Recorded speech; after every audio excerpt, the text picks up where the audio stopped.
What's up, guys? Leaving my home away from home, powered by the hour.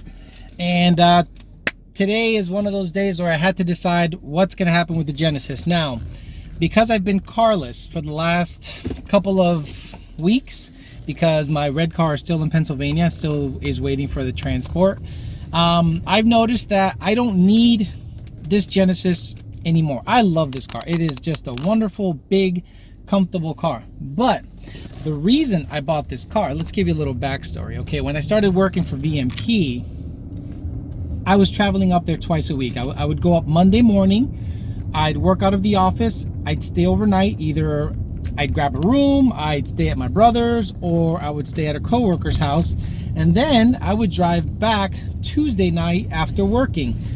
I got old real fast. Now, a lot of you are saying, well, why didn't you just move to Orlando or Deltona or New Smyrna Beach? Have you been up there? Seriously, have you been in that area? That shit ain't Florida. There's more camouflage trucks with Confederate flags swinging off the back than in Georgia. So it wasn't my deal. I like South Florida. I'm staying in South Florida. So the reason I bought this car was to make the commute better. I was doing it in my black Mustang. That was a nightmare. I love that. God, I love that car. And I was putting so many miles on it. So I said, fuck it. Let me buy something big, comfortable. So it makes the commute a lot easier, comfortable. See, I'm driving without any hands. But now I don't need to make that commute anymore. I don't need to drive all the way up to New Smyrna Beach to work twice a week. I work from home now for Lund Racing full time. So unfortunately, the Genesis might have to go. Now, what's going to replace the Genesis? Okay, after talking to all of my friends and knowing what I like and knowing the kind of cars that I think are decent and to my taste, and more importantly, important to the channel. I know this sounds really stupid, but as a YouTuber, if you're going to buy a car, it has to kind of, why not make it work for you? A lot of people that follow me, they followed the black car as it was being built, and a lot of people that were ex-customers of mine through VMP literally copied the car along the way, and they were thrilled that they were getting similar results, similar horsepower, similar performance. Now, the red car is another example of what you can do. Unfortunately, that red car is it's a little much. Not a lot of people are gonna have a built motor, built trans, built rear end, built, and a 2650, because it's kind of out of the reach of the main, the majority of Mustang owners. They see it as, well, yeah, you're gonna go fast with the built motor. So I have whittled it down to 3 options. I'm talking to Christian, Jake, Donnie, everyone in my life. I've whittled it down to 3 options, and I'm gonna actually engage you guys, and hopefully you guys can help me decide what you want to see me buy. It's going to be purchased in about a month or 2, so I want to make sure that I make this decision properly, and that this car is something that people give a shit about and I give a shit about. So number 1, the easy option, the easy choice, a 2018 Mustang. That's right, a 2018 manual S550 Mustang with direct injection, 373s, base model, white. It's got to be white. And don't ask me why. I've seen white Mustangs with silver wheels and a little drop kit. My goodness, that's nice. And that's a nice everyday driver that you can mod tastefully. Pros and cons. Pros, it's new, it's up and coming, it's kind of out there. Cons, price. If I get myself a 2018 Mustang, I'm going to be battling depreciation. I know, who cares, right? I care a little bit, because it's just a base model GT, so it's not really sought after. It's not really anything crazy, and it's a manual, and the expense of modding it, it's, long tubes are going to be expensive. Cold airs aren't really out for it yet, so that's kind of an option. Second option, 2011 to 2012 GT500. All these cars are in the same price range, $27,000 to $35,000 in that price range. 2011 to 2012 GT500, my favorite year.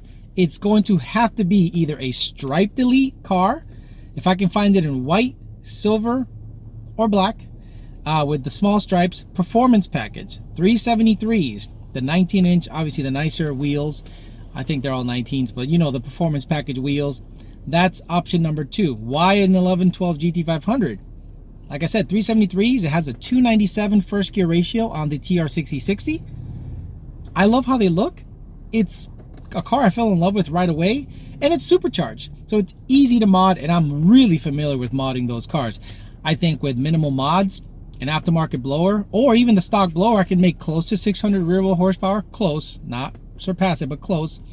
And then, you know, throw a blower on it, make 650 all day long, run 10s manual, and have a great looking, nice car, retains value, is quick for what it is, and it's gonna last a while. Those motors are just super good, reliable, powerful, and they take a lot of abuse. Car number 3, 2012 or 2013 Boss 302. Why a Boss 302? Well, number one, it's a road race-ish car. It's not a drag car. I wouldn't drag race that car. I'll already have the red car. I'll already have the Fairmont, if it ever gets built. And a Boss 302, something I could drive every day. Not a lot of people look out for these cars. You don't really see it be a sought-after car yet. And I want to get it before it becomes a sought-after car. What color options do I want? I don't like orange. I don't like gotta have it green. I don't like blue. So it's gonna have to be white also. GT500s are the only cars that I'm adjustable on color. Everything else, it's gonna have to be white. Well, but Alex, why do you have a red S550? At the time when I bought it, I thought it was a good deal. Subsequently, after everything breaking in it, it's beginning to not look like such a great deal. So for now, I'm gonna have to ride out with the car. I'm not happy with the purchase. We'll see what else breaks in the car before I tell you everything, but I think I overpaid. When I bought the red car initially, sorry, I had to unmount it. It was a little shaky. When I bought the red car initially, I thought it was a great deal. I was like, oh my God, I'm getting this car that goes 9s for this much money. And then when I got my hands on it, I saw how much shit I had to replace. Axles went to shit. Fuel system was installed like shit.